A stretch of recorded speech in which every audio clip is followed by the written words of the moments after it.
Hey friends, welcome back to another pottery tutorial. So today we are making a super cute espresso cup, and I love all things tiny, so this one has a special place in my heart. So first thing, of course, you need to cut out all your templates, and then we're going to be rolling up two different slabs here today. So first I'm going to do a 1/2 centimeter slab.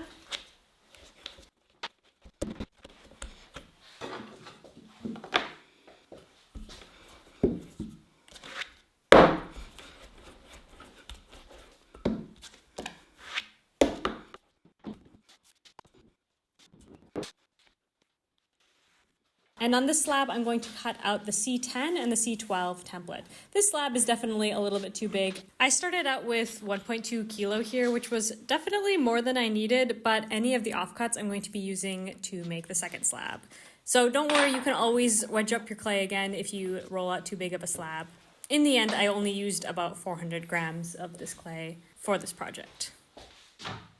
So set those two template pieces aside, and then we're going to go on to the 1 centimeter slab.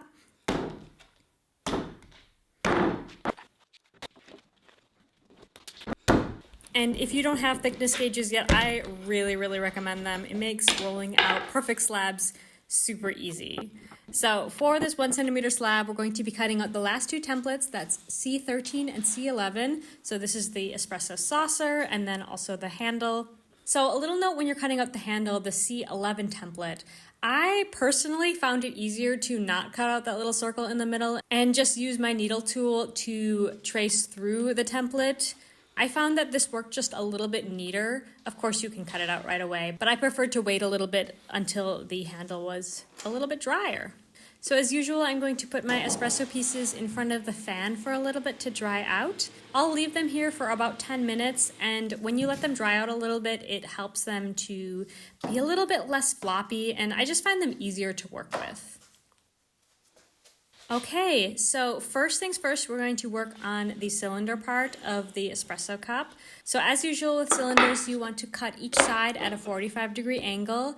I have this handy little angle cutter here that makes 45-degree angles really easy, but of course you can just cut it with a needle tool or with a knife, whatever you have.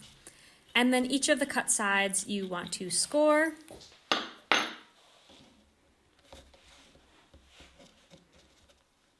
And then we're just going to overlap those two 45-degree angles and press them together. So go ahead and blend them in. It doesn't have to be perfect quite yet. We're going to be doing some more blending later, but just make sure it's really well stuck together at this point.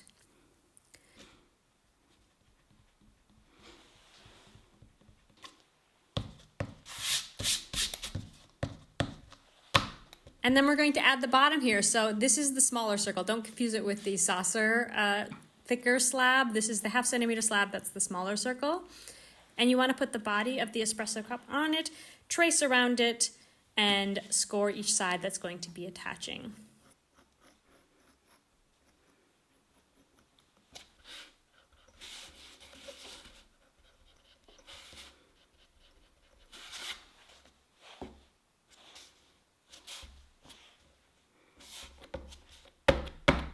This is how I like to attach bottoms. I just give them a lot of pats, and I find that to be perfectly sufficient to get them to be attached. This works well with my clay without slip because the clay is still fairly wet here. But of course, if your clay requires slip, you should add slip with all of these attachments that I'm making here. I do like to add a little bit of water just to smooth out any extra scoring lines in the center of the pot. And then go ahead and use your needle tool to cut off all of the extra clay on the bottom and blend the bottom into the wall.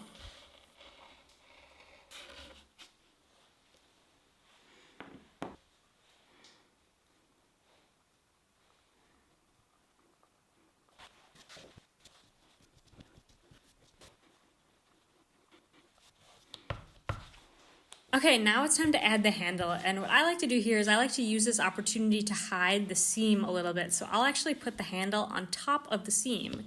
That way you can completely disguise it from the outside at least. So first thing I'm going to do is cut out this center piece here with my needle tool.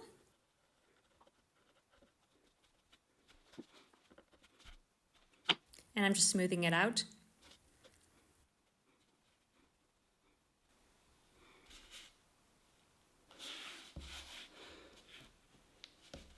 And then, yeah, we're just going to attach it just like we attach everything else. So I'm marking with my needle tool where it's going to be attaching.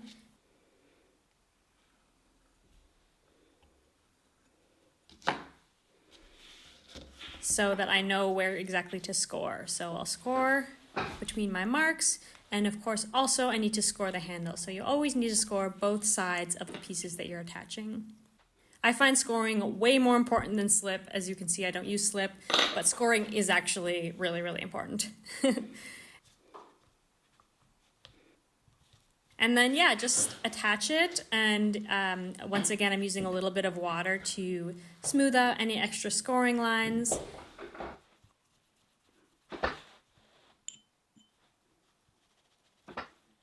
And there we have it. Our little espresso cup is fully assembled. We're not totally done with it. I'm going to do some more smoothing later, but for now, we're going to leave it as it is and move on to the saucer. So for the saucer, the first thing I like to do is take some time to smooth out the edges. Now you can be as particular with this as you like. I just like to smooth out any sharp edges and just make everything look, smooth. And then to make the saucer shape, I'm going to use my thumbs to kind of turn up the edges.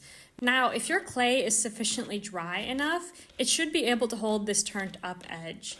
If you're finding that your edge just kind of flops right back down, you want to put it back in front of the fan for a little bit, or just, wait some time for it to dry out. It should be able to hold this shape if your clay is dry enough.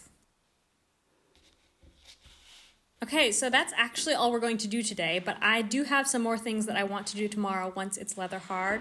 So for now, I'm just going to set them aside. Of course, I couldn't resist making a second pot. And I'm going to cover them with some fabric for the night. So first things first, once our pot is leather hard, I'm going to go ahead and spend some time smoothing out any rough edges. I can get in there with my finger or with a rib to just really make it nice and crispy. Once again, just, do this to the point where you're satisfied with it. It doesn't have to be perfect. This is the whole point of hand making pottery. So that's what he looks like when he's done. Now, this part is completely optional, but I really like to add a little bit extra to the saucer by adding a divot that fits underneath the cup. So what you want to do is center your cup on your saucer and trace around it. So I'm just using my needle tool to make a little line. And then I'm going to go in with a trimming tool or a carving tool. So this is like a very basic standard trimming tool that is in pretty much any beginner pottery kit. Doesn't need to get more complicated than that. And then I'm just going to slowly but surely remove some of the clay and create that little divot. If you wanted to and you have access to a wheel, you could also bring this over to the wheel, but I wanted to show you a way that you can do this without a wheel.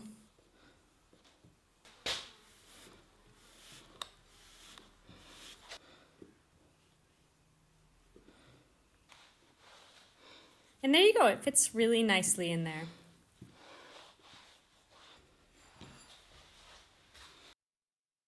Now that our pot is finished, I'm going to pop it into the kiln.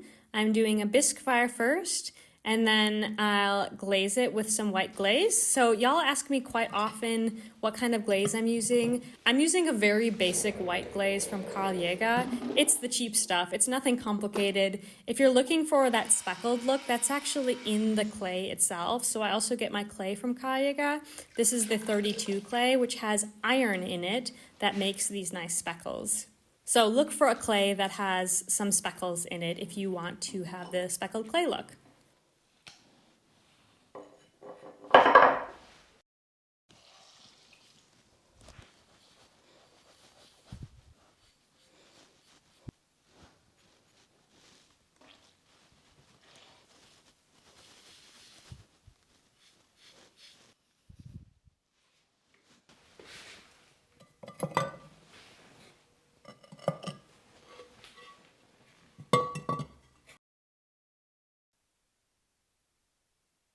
And here is the final result.